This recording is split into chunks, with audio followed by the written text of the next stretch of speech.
5 લાખના cyber fraud કેસમાં ઓરિસ્સાથી 2 આરોપી ઝડપાયા. મુન્દ્રા પોલીસે 5 લાખ રૂપિયાના સાયબર ફ્રોડ કેસમાં ઓરિસ્સાથી 2 શખ્સોને ઝડપી લીધા છે.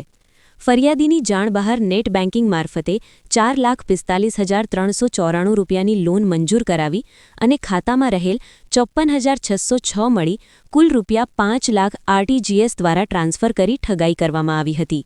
જે સંદર્ભે મુન્દ્રા પોલીસ સ્ટેશનમાં ગુનો નોંધાયો હતો. જે કેસની તપાસ દરમિયાન આરોપીઓ 19 વર્ષીય એસકે સાહિલ, એસકે શબીર શેખ અને 30 વર્ષીય એસકે સાહિલ એસકે લાલુ શેખને ઓરિસ્સા રાજ્યના ભદ્રક જિલ્લાના હોવાનું બહાર આવ્યું હતું. ત્યારબાદ મુન્દ્રા પોલીસ ટીમ બનાવી તપાસ આદરી હતી. જે તપાસ દરમિયાન ઓરિસ્સા ભદ્રક જઈ ગેંગના 2 આરોપીઓને અંતરિયાળ વિસ્તારમાંથી ઝડપી મુન્દ્રા લાવી કાયદેસરની કાર્યવાહી હાથ ધરી છે. હાલ આરોપીઓની અટકાયત કરી 7 દિવસના રિમાન્ડ મેળવી વધુ તપાસ ચાલુ કરાઈ છે.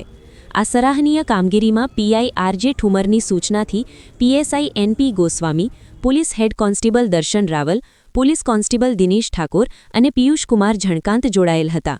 અહેવાલ પ્રતિનિધિ સમીર ગોર, મુન્દ્રા દ્વારા. પરના સચોટ અને ધારદાર સમાચાર નિહાળવા અમારા digital platform news channel Kutch કાનૂન અને ક્રાઇમ ન્યૂઝને સબસ્ક્રાઇબ અને લાઇક કરો.